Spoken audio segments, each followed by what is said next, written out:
السلام علیکم۔ آپ کے اپنے چینل ناولز لائبریری میں آپ سب کا تہ دل سے خوش آمدید کرتی ہوں۔ امید کرتی ہوں کہ آپ سب ٹھیک ہوں گے۔ الحمدللہ میں بھی ٹھیک ہوں، اور ہماری ناول کا نام ہے غم عشق کے حصار میں، مصنفہ ہے عبیرہ حسن۔ بڑھتے ہیں ناول کی جانب۔ وہ ہاسپٹل سے نور سے بنا ملے ہی واپس چلے آئے تھے۔ نور انہیں چھوڑ کر جا رہی تھی، ان کی نور جو ان کے بنا جینے کو اپنے لیے سزا سمجھتی تھی۔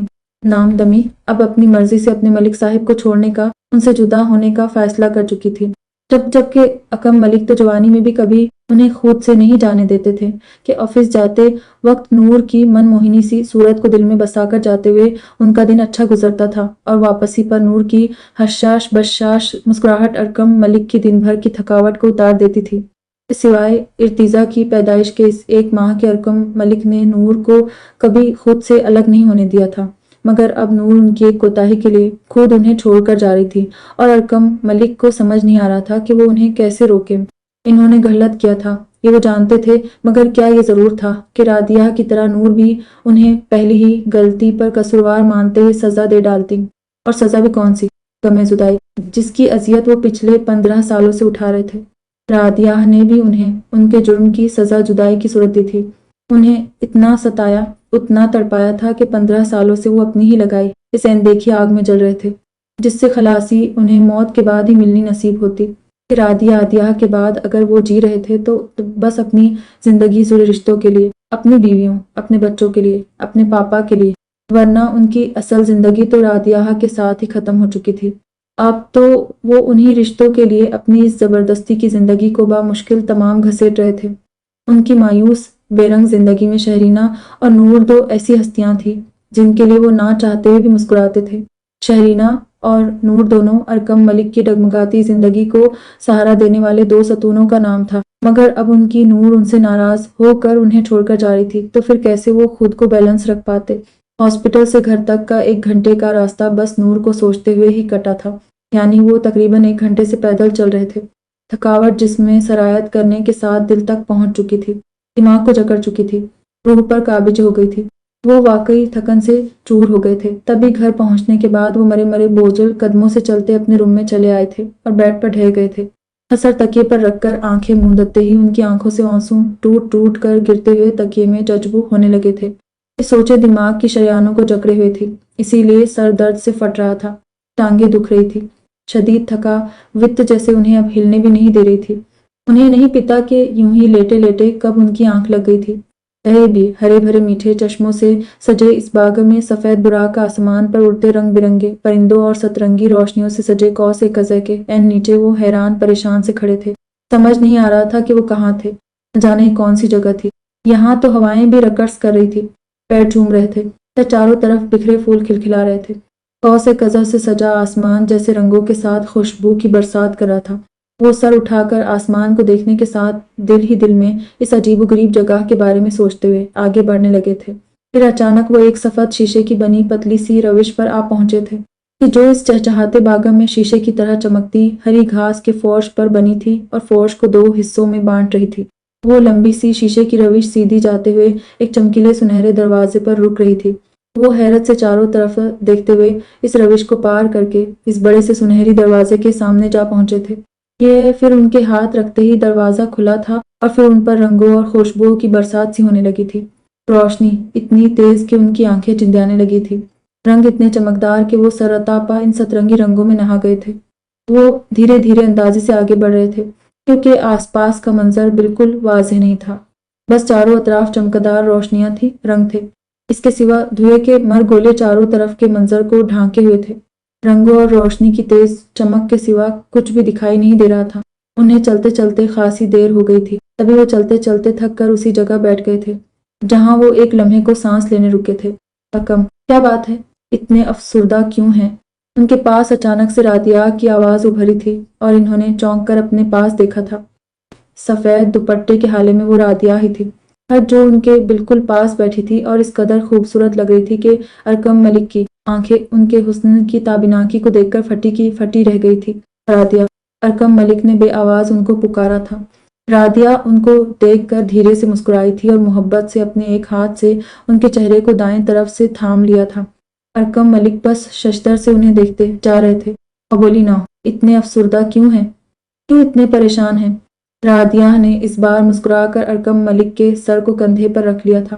اور میں بہت تکلیف میں ہوں رادیہ، آپ مجھ سے روٹھ کر کہاں چلی گئی تھی؟ میں نے آپ کو بہت ڈھونڈا، آپ مجھے نہیں ملی، میں نے تو معافی بھی مانگی تھی نہ آپ سے، آپ نے میرا انتظار نہیں کیا، بس مجھے چھوڑ کر جانے کی جلدی تھی۔ آپ میرا انتظار کرتی، تم کچھ وقت رکتی تو میرے دل پر رکھا اس گناہ کا بوجھ ہلکا ہو جاتا۔ میں نے بنا سچ جانے آپ پر الزام لگایا، مگر آپ پاک دامن تھی رادیہ، میں یہ بات جانتا تھا، میرا ارتیزہ بے گناہ تھا، بعد میں یہ بھی پتہ چل گیا تھا مجھے آپ کے جانے کے بعد ارتیزہ کے متعلق مجھے میرے سارے سوالوں کے جواب مل گئے تھے رادیہ، مگر آپ مجھے دوبارہ نہیں ملی، میں کمزرفہ تھا، میں نے آپ کی قدر نہیں کی رادیہ، میں نے آپ کو کھو دیا، آپ کا دل مجھ سے روٹھ گیا، مجھے معاف کر دے۔ میں نے ارتیزہ سے بھی معافی مانگ لی تھی، اس نے مجھے معاف کر دیا، میرا ارتیزہ گھر واپس آ گیا ہے، میں نے اسے اپنے پاس روک لیا، آپ کا بیٹا واپس آ گیا، اب آپ بھی مجھے معاف کر دیں اور واپس آ جائیں رادیہ، مجھے آپ کی بہت یاد آتی ہے، بچے آپ کو بہت یاد کرتے ہیں، میرا ارکم بھی آپ کے بنا بہت افسردہ رہتا ہے، پلیز رادیہ اس آ جائیں۔ وہ سر اٹھا کر رادیہ کا چہرہ دیکھتے ہوئے ان کے دونوں ہاتھ تھام کر شدت سے چومنے کے ساتھ روتے ہوئے بول رہے تھے، اور ان کے ساتھ ساتھ رادیہ بھی سر جھکا کر رو رہی تھی۔ کافی دیر تک وہ یوں ہی روتے رہے تھے، پھر تھک کر انہوں نے رادیہ کے کندھے پر دوبارہ سر رکھ لیا تھا۔ میں بے بس ہوں ارکم، بہت بے بس ہوں، آپ دکھی مت ہوا کرے، میں نے آپ کو معاف کر دیا، میں بھلا آپ سے خفا رہ سکتی ہوں، آپ کی ہمراہی کے ساتھ آپ کی محبت کو بھی میرا نصیب کر دیا گیا تھا، میں نصیب سے نہیں لڑ سکتی، میں آپ کی محبت کو نہیں بھول سکتی، میں آپ کو سزا نہیں دے سکتی، میں آپ سے روٹھ نہیں سکتی، میرے بچوں کا خیال رکھے، میرے کامی ارتیزہ اور زر کے ساتھ چھوٹا امادہ اور اسعاد بھی آپ کے حوالے، آپ پر بہت ساری ذمہ داریاں ہیں، میرے حصے کی تمام ذمہ داریاں آپ کو پوری کرنی ہیں۔ رادیہ نے ان کے بالوں میں ہاتھ پھیرتے ہوئے کہا تھا، مگر انہوں نے فوراً تڑپ کر ان کے کندھے سے سر اٹھایا اور رادیہ کا چہرہ دیکھتے ہوئے شدت سے نفی میں سر ہلا دیا تھا۔ آپ کے بنا مجھ سے کچھ نہیں ہوگا، میرے ساتھ چلے، آپ کو پتہ ہے نور بھی مجھ سے خفا ہے، یا میں کسی کو خوش نہیں رکھ سکتا، آپ کے بعد میں نے نور کو بھی خفا کر دیا۔ وہ شکایتی انداز میں رادیہ کے چمکتے چہرے کو دیکھ کر بولے، نور آپ ہی کی طرف سے پریشان مت ہو، وہ بہت اچھی ہیں، آپ سے بہت محبت کرتی ہیں، وہ بھی آپ کو معاف کر دیں گی، ہم تینوں کی محبت کا محور بس آپ کی ذات ہے، رادیہ نے مسکراتے ہوئے کہا تھا، جبکہ وہ ایک بار پھر ان کے دونوں ہاتھ تھام کر یک ٹک انہیں دیکھنے لگے تھے، کیونکہ رادیہ واقعی بے حد حسین لگ رہی تھی۔ ایون اچانک اپنے سابقہ نام کی پکار پر انہوں نے حیرت سے پلٹ کر پیچھے دیکھا اور پھر وہ ساکت رہ گئے تھے۔ ان عین پیچھے ان کے والد صاحب زیاد ابن الہشیمی کھڑے تھے، جنہیں دیکھ کر وہ سکتے میں آ گئے تھے، ایسا لگ رہا تھا جیسے وہ آئینے میں خود کو دیکھ رہے ہو۔ زیاد اکیلے نہیں تھے، بلکہ اس کے ساتھ مسکراتے چہرے والی سائرہ الہشیمی بھی موجود تھی، جبکہ ان دونوں کے پیچھے ارتیزہ کے ساتھ اسعد، زر، امادہ اور ارکم بھی چلے آ رہے تھے۔ نورانی چہرے والے زیاد کے سفید لباس کا رنگ ان کے چہرے سے مشابہ تھا، اور سفید نورانی چادر جیسے حجاب میں سائرہ بھی حسین ترین لگ رہی تھی۔ ایون میرے بیٹے، وہ اپنے والد صاحب کو دیکھ کر رادیہ کے پاس سے اٹھ کر دھیرے دھیرے چلتے ان کے پاس گئے تھے۔ سفید براق لباس میں مسکراتے چہرے والے زیاد ابن الہشیمی نے انہیں آگے بڑھ کر گلے لگا لیا تھا۔ بے آواز آنسو بہنے لگے تھے، جو بڑھتے بڑھتے تیز ہچکیوں اور کچھ دیر بعد سسکیوں میں بدل گئے تھے۔ پہلی بار انہوں نے اپنے حقیقی والد کو کسی نام سے مخاطب کیا تھا۔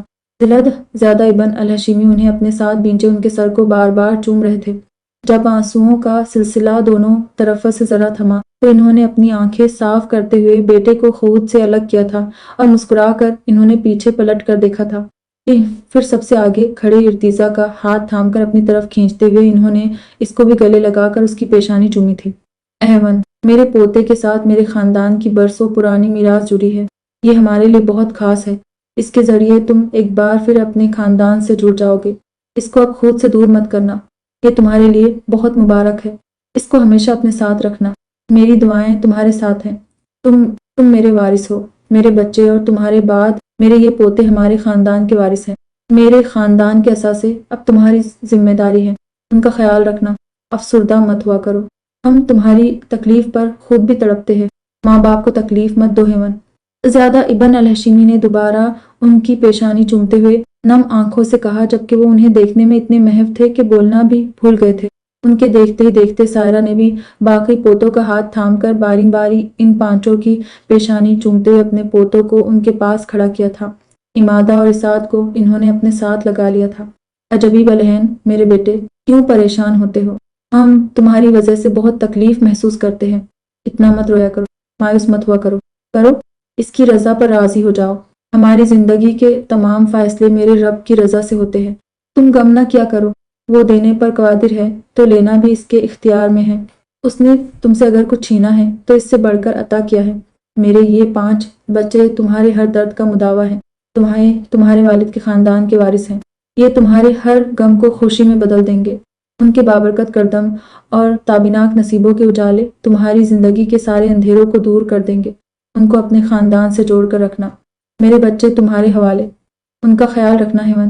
سائرہ نے نم آنکھوں سے کہتے ہوئے اسعاد اور امادہ کی پیشانی چومی تھی کہ پھر آگے بڑھ کر اپنے بیٹے کو گلے لگایا تھا اور ارکم ملک کے سینے میں ٹھنڈک سی اتر گئی تھی۔ یہ ان کی مہربان ماں کی نرم گرم آغوش تھی جس کے لمس سے وہ کبھی آشنا ہی نہ ہوئے تھے۔ انہوں نے پرسکون ہو کر آنکھیں موند لی تھی۔ او ماں، جب سے پیدا ہوا ہوں میں مصائب کا شکار رہا ہوں۔ آپ دونوں مجھ سے کیوں دور ہو گئے؟ اپنے پیاروں کی جدائی کا غم بچپن سے میرے نصیب میں لکھ دیا گیا تھا، تبھی جدائی کی اس جان لیوا اذیت نے آج تک میرا پیچھا نہیں چھوڑا۔ وہ ماں کے کندھے میں منہ چھپاتے ہوئے سسک کر بولے، پر کرو ہیون، اللہ کی رحمت سے مایوس مت ہو، وہ بڑا غفور رحیم ہے۔ میں نے تمہیں اپنے اللہ کی امان میں دیا تھا تو وہ ہر حال میں اپنے بندوں کا ساتھ دیتا ہے۔ اس نے تمہیں ظالموں کے ظلم سے اس وقت بچایا تھا جب تم کوئی سمجھ بوجھ رکھتے تھے، نہ اپنی مدد کرنے پر قادر تھے، سخت بے بس و لاچار تھے۔ میرے رب نے تب بھی تمہیں بیار و مددگار نہیں چھوڑا تو اب بھی نہیں چھوڑے گا۔ مصیبت پر صبر کرو کہ آسانی آئے گی۔ تو تمہارے غموں کا دور ختم ہو چکا ہے میرے بیٹے۔ بار ہے میرے ان بچوں کی خوشیاں تمہاری منتظر ہیں۔ اب جاؤ، مت کرو، اللہ کے امان میں دیا میرے بچوں۔ اللہ میرے بچوں کا حامی و ناصر ہو۔ ان کی ماں نے انہیں خود سے الگ کرتے ہوئے بے حد خوبصورت پھولوں سے سجا تھال ان کے حوالے کر کے جیسے انہیں خوشیوں کی نوید دی تھی، جبکہ وہ تھال ہاتھ میں تھام کر حیرت سے اسے میں موجود پھولوں کو دیکھنے لگے تھے، مگر پھر جیسے ہی انہوں نے سر اٹھا کر اوپر دیکھا ان کی ماں کہیں نہیں تھی۔ انہوں نے گردن گھما کر دیکھا، ان کے والد بھی نہیں تھے، یہاں تک کہ پیچھے بیٹھی رادیہ بھی نہیں تھی۔ وہ دیوانہ وار ان تینوں کو پکارنے لگے تھے، پاپا کس کو پکار رہے؟ اٹھے پلیز رضا۔ تیز چیختی آواز اور خود کو جھنجھوڑے جانے پر وہ گہری نیند سے ہڑبڑا کر جاگے تھے اور ناسمجھی سے اپنے دائیں طرف پریشان سا چہرہ لے کر بیٹھے ارکم کو دیکھنے لگے تھے۔ پاپا کیا ہوا؟ آپ کی طبیعت تو ٹھیک ہے؟ کوئی خواب دیکھ رہے تھے؟ کون سی ماں کو پکار رہے تھے؟ آپ نے دادی جان کو دیکھا خواب میں؟ اس بار ان کے بائیں طرف بیٹھے ارتیزا نے پوچھا تھا۔ تبھی انہوں نے گردن گھما کر اپنے بائیں طرف دیکھا تھا۔ ارتیزا پریشان چہرے کے ساتھ ان کے سرہانے موجود تھا۔ پیروں والی سائیڈ ازراق، اسعاد اور امادہ بھی کھڑے تھے۔ ان کے 5 بیٹے اس وقت ان کے پاس روم میں موجود تھے۔ تبھی وہ ایک گہری سانس بھرتے ہوئے اٹھ بیٹھے تھے۔ اتنی لمبی اور گہری نیند لینے پر ایسے ہی گہرے خواب آتے ہیں۔ آپ نے سو کر اپنی تھکاوٹ اتار لی، مگر اب رات کو رت جگا کرنا پڑے گا۔ دن کے سوئے آپ اب رات 8 بجے جاگے ہیں، شام سے ویٹ کر رہے تھے آپ کے جاگنے کا، مگر آپ اٹھے ہی نہیں، اسی لیے ہم سب آپ کے روم میں آ دھمکے۔ ویسے آپ نے دادی جان کو خواب میں دیکھا تھا کیا؟ اسعاد نے بھی بیڈ پر باپ کے پیروں والی سائیڈ بیٹھتے ہوئے پوچھا۔ ہیں وہ 5 بھائی دادا کی زبانی باپ کے ہاسپٹل سے یوں اچانک غائب ہونے کی وجہ جان چکے تھے، اسی لیے ارکم ملک سے ہلکے پھلکے لہجے میں بات کر رہے تھے۔ انہیں اندازہ تھا ان کے پاپا اس وقت پریشان ہیں، جبکہ ارکم ملک اسعاد کی بات سن کر چونک پڑے تھے۔ وہ دن 3 بجے گھر آ کر سوئے تھے اور اب 8 بج رہے تھے۔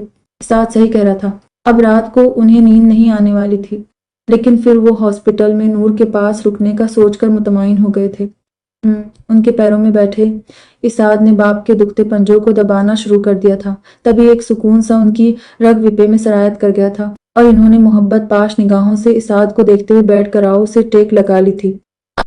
میں نے تمہارے حقیقی دادی مطلب میرے بابا زیاد ابن الہشیمی اور ماں سائرہ الہشیمی کو خواب میں دیکھا۔ ان کے ساتھ میں نے رادیہ کو بھی دیکھا۔ زندگی میں پہلی بار میرے ماں باپ مجھے خواب میں دکھائی دی ہیں۔ تم 5 بھی اپنے دادا دادی کے ساتھ تھے۔ میری ماں نے کہا کہ میں تمہارا خیال رکھوں، تم 5 میرے بابا کے خاندان کے وارث ہو۔ اور ارتیزا، ارکم ملک جو محبت سے اپنے بیٹوں کو دیکھتے ہوئے بول رہے تھے، اچانک ارتیزا کو دیکھ کر خاموش ہو گئے تھے، جو باقی سب کے ساتھ حیرت سے ان کی شکل دیکھ رہا تھا۔